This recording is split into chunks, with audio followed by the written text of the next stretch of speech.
ಶ್ರೀ ಸಾಯಿ ಸಚ್ಚರಿತೆಯ 40ನೇ ಅಧ್ಯಾಯ ಕರುಣಾಮಯಿ ಸಾಯಿ. ಶ್ರೀ ಗುರುಭ್ಯೋ ನಮಃ.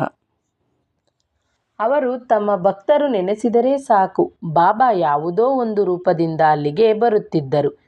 ಇದು ಅನೇಕರ ಅನುಭವಕ್ಕೆ ಬಂದಿತ್ತು.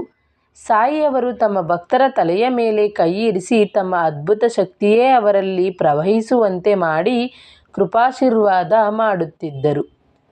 ಥಾಣಾ ಜಿಲ್ಲೆಯ ಅಧಿಕಾರಿ ಬಾಳಾಸಾಹೇಬ ದೇವ್ ಅವರು ತಾವು ಮಾಡಿಕೊಂಡ ಹರಕೆಗಳು ಸಫಲವಾದುದಕ್ಕಾಗಿ ಉದ್ಯಾಪನಾ ಸಮಾರಂಭವನ್ನು ಏರ್ಪಡಿಸಿ ಬಾಬಾ ಅವರನ್ನು ಪತ್ರ ಮುಖೇನ ಭಕ್ತಿಯಿಂದ ವಿಶೇಷವಾಗಿ ಆಹ್ವಾನಿಸಿದರು.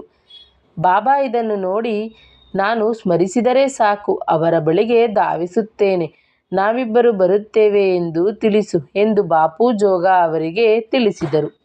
ಇದರಂತೆ ಅವರು ಕಾಗದಕ್ಕೆ ಉತ್ತರ ಬರೆದರು. ಬಾಬಾ ಅವರು ರಾಹತಾ, ರುಯಿ, ರಿಮಾಗಾಂವ್ಗಳನ್ನು ಬಿಟ್ಟರೆ ಶಿರಡಿಯಿಂದ ಹೊರಗೆ ಎಲ್ಲೂ ಹೋಗುತ್ತಿರಲಿಲ್ಲ.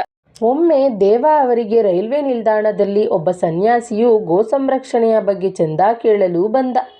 ಅವರು ಈಗಾಗಲೇ ಒಬ್ಬರು ಈ ಬಗ್ಗೆ ಹಣ ತೆಗೆದುಕೊಂಡೋಗಿದ್ದಾರೆ, ಇನ್ನು 3-4 ತಿಂಗಳ ನಂತರ ಬನ್ನಿ ಎಂದರು. ಇದಾಗಿ 1 ತಿಂಗಳಾಗಿತ್ತು. ಅದೇ ಸನ್ಯಾಸಿಯು ದೇವರ ಮನೆಗೆ ಬಂದಾಗ ಅವರು ಆತ ಚಂದಾ ಎತ್ತಲು ಬಂದನೆಂದೇ ತಿಳಿದರು. ಆಗ ಸನ್ಯಾಸಿಯು ಮುಗುಳ್ನಕ್ಕು, ನಾನು ಬಂದಿರುವುದು ಊಟಕ್ಕೆ, ನನ್ನ ಜೊತೆ ಇನ್ನೂ 2 ಎಂದಾಗ, ಉದ್ಯಾಪನೆಯ ದಿನ ಬಂದ ಅತಿಥಿಗಳು ಎಂದು ದೇವ ಅವರಿಗೆ ಅಪಾರ ಸಂತಸವಾಯಿತು. ಈ ಪ್ರಕಾರ ಸನ್ಯಾಸಿ ಹಾಗೂ ಇತರ 2 ಉದ್ಯಾಪನೆಯ ಊಟ ಮುಗಿಸಿ ಹೊರಟರು. ಉದ್ಯಾಪನೆಯ ಸಮಾರಂಭ ಮುಗಿಯಿತು. ಬಾಬಾ ಬರಲಿಲ್ಲವೆಂಬ ದುಃಖದಿಂದ ದೇವ ಅವರು ಜೋಗರಿಗೆ ಪತ್ರ ಬರೆದರು. ಆ ಪತ್ರ ತಲುಪಿ ಅದನ್ನು ಒಡೆಯುವ ಮೊದಲೇ, ನಾನು 2ರೊಂದಿಗೆ ಊಟ ಮಾಡಿ ಬಂದೆ, ನನ್ನನ್ನು ಅವನು ಗುರುತಿಸಲಿಲ್ಲವೇ, ನಾನು ಮಾತಿಗೆ ಎಂದೂ ತಪ್ಪಲಾರೆ ಎಂದರು. ಈ ವಿಷಯವನ್ನು ತಿಳಿಸಿ ಜೋಗ ಅವರು ಉತ್ತರ ಬರೆದಾಗ ದೇವ ಅವರು ಆನಂದಿತರಾದರು. ಆದರೆ ವೃಥಾ ಬಾಬಾ ಅವರನ್ನು ನಿಂದಿಸಿದೆನಲ್ಲ ಎಂಬ ವ್ಯಥೆ ಹಾಗೂ ಆಶ್ಚರ್ಯ ಅವರಿಗಾಯಿತು. ಚಿತ್ರಪಟದಿಂದ ಬಾಬಾರವರ ದರ್ಶನ. 1917ರ ಕಾಮನ ಹುಣ್ಣಿಮೆಯ ಬೆಳಗಿನ ಜಾವ ಹೇಮಾಡ ಪಂತರಿಗೆ ಒಂದು ಕನಸಾಯಿತು. ಬಾಬಾ ಸನ್ಯಾಸಿಯಂತೆ ಕಾಣಿಸಿಕೊಂಡು, ನಾನು ನಾಳೆ ನಿನ್ನಲ್ಲಿಗೆ ಊಟಕ್ಕೆ ಬರುವೆ ಎಂದಂತಾಯಿತು. ಎಚ್ಚರವಾದ ಮೇಲೆ ಅವರು ತಮ್ಮ ಪತ್ನಿಗೆ ಹೇಳಿ ಹೋಳಿಗೆ ಔತಣ ಮಾಡಿಸಿದರು. ಆಕೆಯು ಸಂದೇಹದಿಂದ, ಶಿರ್ಡಿಯ ಸಮೀಚೀನವಾದ ಭೋಜನವನ್ನು ಬಿಟ್ಟು ಬಾಬಾ ನಮ್ಮ ಮನೆಗೆ ಬರುವರೇ ಎಂದರು. ಆಗ ಹೇಮಾಡ ಪಂತರು, ಹಾಗಲ್ಲ, ಅವರು ಯಾವ ರೂಪದಲ್ಲಾದರೂ ಬರಬಹುದು, ಹೆಚ್ಚಿನ ಅಡಿಗೆಯಿಂದ ನಷ್ಟವೇನೂ ಇಲ್ಲ ಎಂದರು. ಊಟದ ಸಮಯವಾಯಿತು.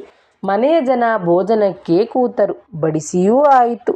ಆದರೆ ಅತಿಥಿಗಳ ಸುಳಿವೇ ಇಲ್ಲ. ಇನ್ನೇನು ಊಟ ಆರಂಭ ಮಾಡಬೇಕು ಎಂದಾಗ ಬಾಗಿಲು ತಟ್ಟಿದ ಸದ್ದಾಯಿತು. ಆಗ ಬಂದವರು ಅಲಿ ಮಹಮದ ಮತ್ತು ಮುಜಾವರ ಅವರು.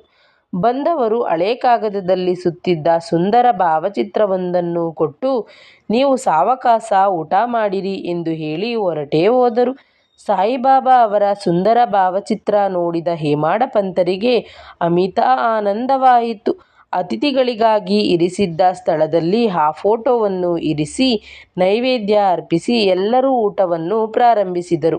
ಬಾಬಾ ಅವರೇ ಕನಸಿನಲ್ಲಿ ನುಡಿದಂತೆ ಸ್ವತಃ ಬಂದಿದ್ದಾರೆ ಎಂದು ಎಲ್ಲರೂ ತಿಳಿದರೆಂಬಲ್ಲಿಗೆ ಶ್ರೀ ಸಾಯಿ ಸಚ್ಚರಿತೆಯ 40ನೇ ಅಧ್ಯಾಯವು ಸಂಪೂರ್ಣವಾಯಿತು.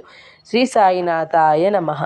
ಈ ವಿಡಿಯೋ ಇಷ್ಟವಾದರೆ ದಯವಿಟ್ಟು ಇನ್ನು ಚಾನಲ್ನ ಸಬ್ಸ್ಕ್ರೈಬ್ ಮಾಡದೆ ನೋಡ್ತಾ ಇದ್ದರೆ ಚಾನಲ್ನ ಸಬ್ಸ್ಕ್ರೈಬ್ ಮಾಡ್ಕೊಂಡು ಸಪೋರ್ಟ್ ಮಾಡಿ. ವಿಡಿಯೋಗೊಂದು ಲೈಕ್ನ ನೀಡಿ. ಹಾಗೆ ನೀವು ಕೂಡ ಬಾಬಾರವರ ಭಕ್ತರಾಗಿದ್ದರೆ ಓಂ ಸಾಯಿರಾಮ್ ಎಂದು ಕಮೆಂಟ್ ಬಾಕ್ಸ್ನಲ್ಲಿ ಮರೆಯದೆ ಕಮೆಂಟ್ ಮಾಡಿ.